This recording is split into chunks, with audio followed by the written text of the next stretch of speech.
Hello there. Welcome to my review of Starfield, which is more of a comparison between Starfield and No Man's Sky than an actual straight out review.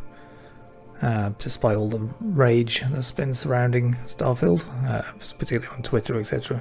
I'm not really going to do a rage tube style review, but I'll certainly will point out the things I didn't like about it.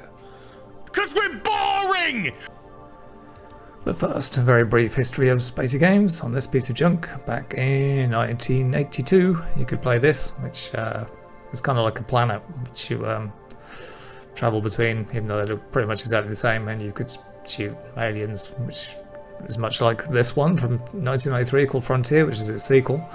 And that brings us on to 2023, which is strangely similar, but just with vastly better graphics. Now you should hope it had vastly better graphics because of certain things such as unbelievable budgets and huge amount of people working on it, estimated 500 people, and some people say it cost up to 400 million to make. I personally wouldn't care if it cost $1 billion to make, as long as it was an absolutely brilliant game. Unfortunately, it really isn't in a lot of areas. It's severely lacking in quite a few. Which is why I thought I'd compare it to No Man's Sky, because it had a team of an estimated 20 people. It was started around the same time to work on, and it had a very small budget in comparison. So let's start with a little look at No Man's Sky, shall we? Okay, here we are, docking with a space station. And you see, as you find to the blue beams, you'll be automatically piloted into one of the docking bays to dock, and your pilot will be spat out into the space station and free to walk around. To compare this to Starfield, unfortunately all you do is press E and you watch a loading screen and boom, you're inside. I'd rather personally see myself go in and be able to walk and do stuff, and almost immediately it's much more realistic in my opinion and much more fun. Here we are trading and buying and selling the various parts and components. You can talk to aliens. You can even examine the plants in the area. And here we go, going into one of the warps, which will take you to another space station, another planet, or a base, or a settlement, which is where we've gone in this case. Now, if you see, you get greeted with a beautiful alien terrain for you to scan and look for. As you see the little resource icons coming up, and you can hear the robotic voice say that thermal protection is falling, which is one of the lovely features they have in this. They've got the toxic rain and icy atmospheric conditions, which Starfield does have as well. I personally think it's executed a little better in this one. You can do a kind of a Minecraft style dig under and tunnel to out resources and get artifacts and various ship parts and valuable things to sell.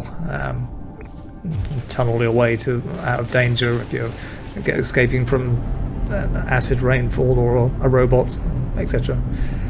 And back in space, here we are using the quick jump to jump between the moons and planets and space stations. You can be attacked by various other ships while you're in this mode, but I didn't get attacked this time, so let's see if I can find some trouble. There's usually some ships flying around I can shoot.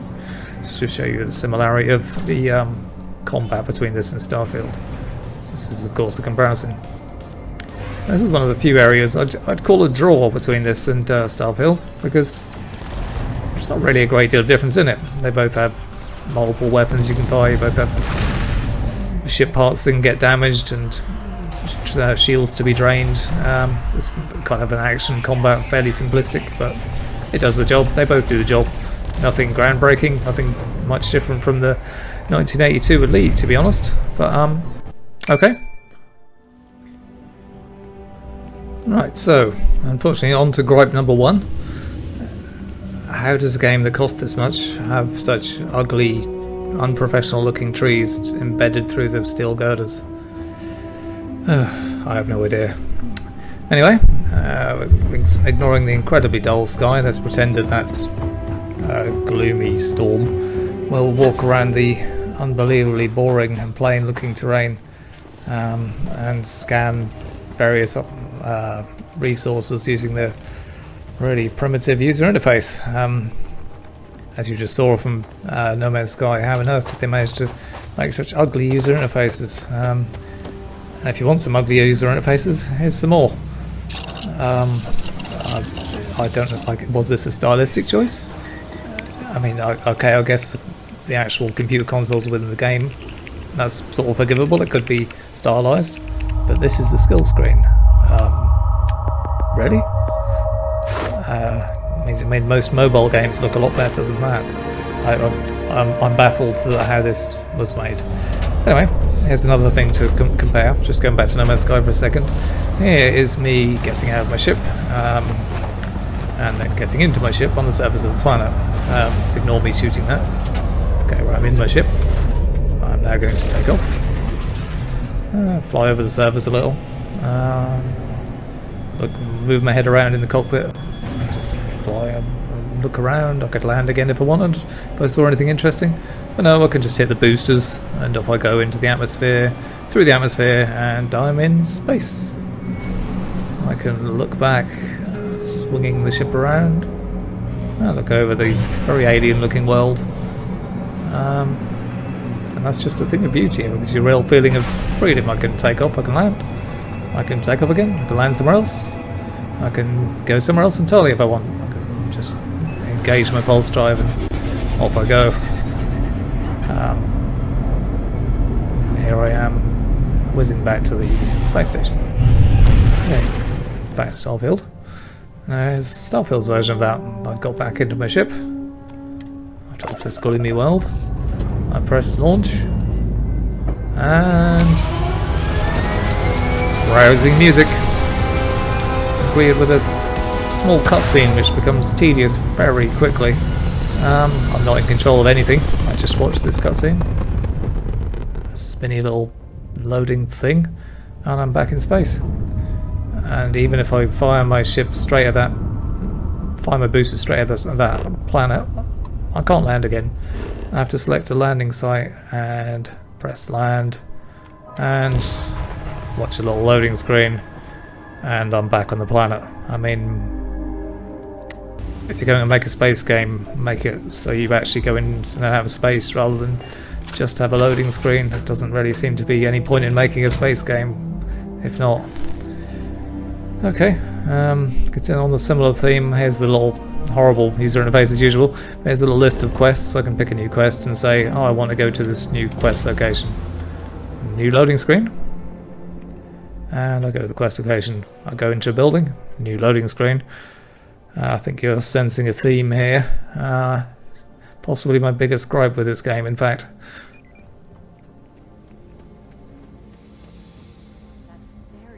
Here's an area where it is, I'd say, at least decent. If you've played Fallout 4 or other games of this ilk, then you'll recognise this kind of thing.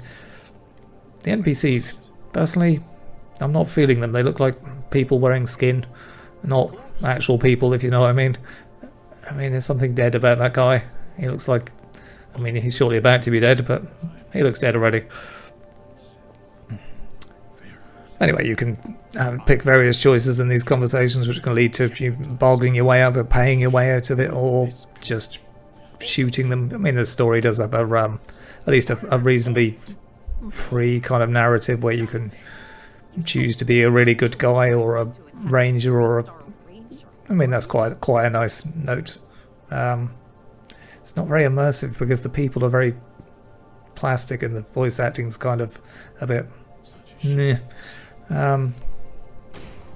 There's nothing I hate, it's just I don't love it either. The combat, now this is, in my opinion, this is Fallout 4. I don't see that there's literally any difference whatsoever. You can sneak around and take advantage of the NPCs having really bad AI, so they just stand there and get shot.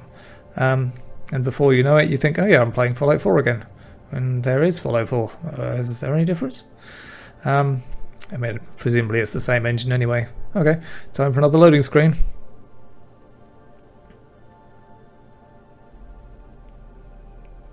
This is a long one. Okay, time for another cutscene. This is me landing. There's some, I don't know about you, but I think they're fairly unimpressive looking particle effects of smoke as I land there. That's very sort of early 2000s PS3, I think. Anyway, another loading screen later, and I've gone from where I landed, which was the wrong place, to a little village town type outpost, I guess. One loading screen later, I've gone inside and agree with some rather nice interiors. This is definitely an area this game shines, although it does tend to melt your graphics card a little, so make sure you've got some rather nice cooling, although I think one of the most recent patches did improve that a little. Again, these NPCs look, I don't know, they look somehow dead, but it's not the end of the world. I take it that they weren't too much. Did you find out why? What? The main problem with these dialogues is they go on forever, the people talk very slowly, they don't really have any character, the stories are kind of dull, and that's really the problem. You find yourself, or at least I did, find yourself just clicking through it going, yeah, I just don't care anymore, just give me another loading screen already. But it has just enough good points to keep me playing. I mean, I haven't finished the game yet. I keep finding other better games to play which keep getting in the way, but I do keep dipping back into it now and again, so it must have something going for it. Personally, I think, in conclusion, that No Man's Sky is about a space game in pretty much every area. And considering it was from 2016, I'd play that. Anyway, that's enough from me. Please like and subscribe if you enjoyed the video, and I'll be making more in the future. Thank you.